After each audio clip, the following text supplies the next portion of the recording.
வணக்கம். இன்னைக்கு நாம விஸ்வாசத்தின் சிறகுகள் அப்படிங்கிற ஒரு ஆழமான, ரொம்பவே அழகான ஜெபத்தை பத்தி தான் இந்த விளக்க பதிவுல பார்க்க போறோம்.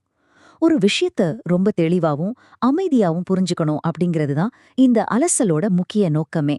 அதனால உங்க மனச கொஞ்சம் ரிலாக்ஸ் பண்ணிக்கோங்க. எந்த அவசரமும் இல்ல. இந்த வார்த்தைகள் தரப்போற அந்த இதமான உணர்வோட நாம சேர்ந்து பயணிக்கலாம். பாருங்க, இந்த பறவைகள் போல சுதந்திரமாக வாழ்வதற்காக இந்த ஒரு வரிதான் இன்னைக்கு நாம பார்க்க போற ஒட்டுமொத்த விஷயத்தோட ஆணி வேர். வானத்துல எந்த தடையும் இல்லாம சிறகடிச்சு பறக்கிற ஒரு பறவைய கொஞ்சம் யோசிச்சு பாருங்களேன். அந்த எல்லையற்ற சுதந்திரம் நமக்கும் கிடைச்சா எப்படி இருக்கும்? எந்த விதமான மனத்தடைகளும் இல்லாமல் எப்படி வாழ்றது அப்படிங்கறத நோக்கிதான் இந்த ஊரே நம்மள கூட்டிட்டு போகுது. சரி, முதல்ல இந்த சுதந்திரத்தின் பயணம் எப்படி ஆரம்பிக்குது, நாம சுமந்துட்டு இருக்கிற சுமைகளை தாண்டி எப்படி போறது அப்படிங்கறத பார்க்கலாம். அந்த பறவை மாதிரி நாம சுதந்திரமா பறக்கணும்னா முதல்ல நம்மள புடிச்சு இழுக்கிற பாரங்கள் என்னென்ன அப்படிங்கறத நாம ஒத்துக்கிட்டு தான் ஆகணும். இந்த மூல உரையில ரொம்ப தெளிவா 3 விஷயங்களை சொல்றாங்க: பயம், தேவையற்ற கட்டுப்பாடுகள், அப்புறம் கவலைகள். உண்மை சொல்லணும்னா இதெல்லாம் நாமளே நமக்கு போட்டுக்கிற விலங்குகள் தானுங்க. தேவன் உங்கள சுதந்திரமா வாழதான் படைச்சிருக்காரு அப்படிங்கறத இந்த வரிகள் நமக்கு அழகா நினைவூட்டுது. இந்த சுமைகளை அடையாளம் கண்டுபிடிக்கிறது தான் அதை தூக்கி போடுறதுக்கான முதல் படியே.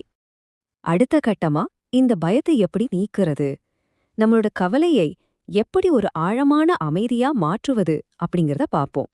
இங்க ஒரு அற்புதமான முரண்பாட்டை காட்டியிருக்காங்க. ஒரு பக்கம் பாத்தீங்கன்னா மத்தவங்கள நினைச்சு பயம், எதை செய்யறதுனாலும் ஒரு தயக்கம், இப்படி முடங்கி போன ஒரு வாழ்க்கை.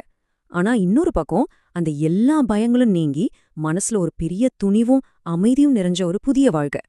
இந்த ஜெபம் கேக்குறதே இந்த ஒரு பெரிய மாற்றத்தை தான். பயத்திலிருந்து விடுபட்டு தைரியமான ஒரு வாழ்க்கைக்கு மாறணுங்கிறது தானா நடந்துராது இல்லையா? அதுக்கு ஒரு ஆழமான வேண்டுதலும் தெளிவும் வேணும்னு இது பதிவு செய்து. இது எவ்ளோ அழகான மாற்றம்ல.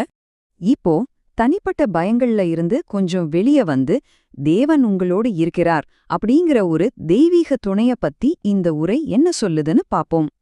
நீங்கள் தனியாக இல்லை. இந்த 3 வார்த்தைகள்ல எவ்ளோ பெரிய ஒரு நிம்மதி ஒளிஞ்சிருக்குன்னு கொஞ்சம் உணர்ந்து பாருங்களேன்.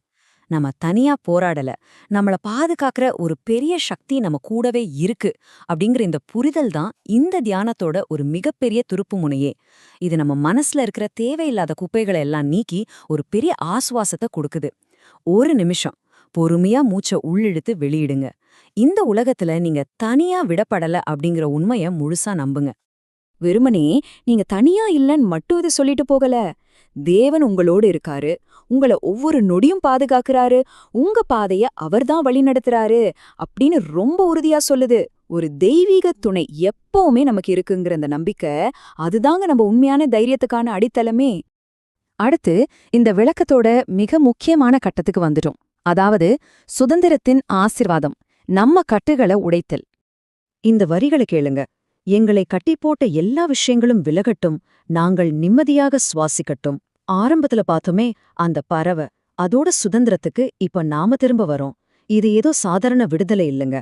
நம்ம அன்றாட வாழ்க்கையில நாம ஒவ்வொரு நாளும் உணர வேண்டிய ஒரு ஆன்மீக விடுதலை. உங்களை கட்டி போட்டிருக்கிற அந்த கண்ணுக்கு தெரியாத சங்கிலிகள் எல்லாம் ஒன்னொன்னா இப்போ அருந்து விழுகிற மாதிரி உங்களால கற்பனை செஞ்சு பார்க்க முடியுதா? சரி, இந்த கட்டுகள் எல்லாம் உடைஞ்ச பிறகு என்ன நடக்கும்? துணிவு, தைரியம், இதை வச்சுக்கிட்டு நம்ம எப்படி நம்பிக்கையோட முன்னேறது? இது எப்படி சாத்தியம்னு கேக்குறீங்களா? மூலப்பாடத்துல 3 தெளிவான வழிகளை சொல்றாங்க.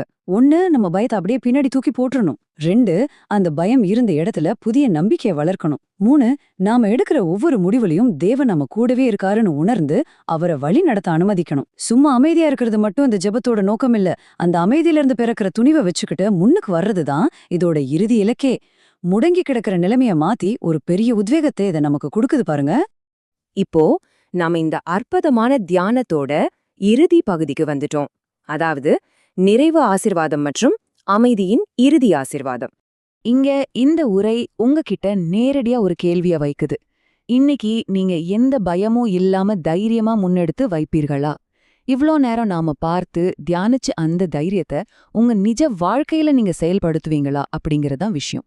இத சும்மா கேட்டுட்டு போயிராம ஒரு முழுமையான ஆசீர்வாதமா உங்க வாழ்க்கைக்கான ஒரு பெரிய உந்துதலா மாத்தணும். அது உங்க கையில தான் இருக்கு. கடைசியா ரொம்பவும் ஆழமான அமைதி தரக்கூடிய இந்த வரிகளோட நாம நிறைவு செய்றோம். பயம் நீங்கி சுதந்திரம் வரட்டும், துணிவு நிலைத்திருக்கட்டும். ஆமென். இது ஒரு சாதாரண முடிவுரை கிடையாதுங்க. உங்க வாழ்க்கையையே மாத்தக்கூடிய ஒரு பெரிய சக்தி. இவ்ளோ பெரிய பாதுகாப்பையும் அமைதியும் உணர்ந்ததுக்கு அப்புறமா உங்க வாழ்க்கையோட அடுத்த அடிய எந்த புதிய இலக்க நோக்கி நீங்க எடுத்து வைக்க போறீங்க? கொஞ்சம் யோசிச்சு பாருங்க.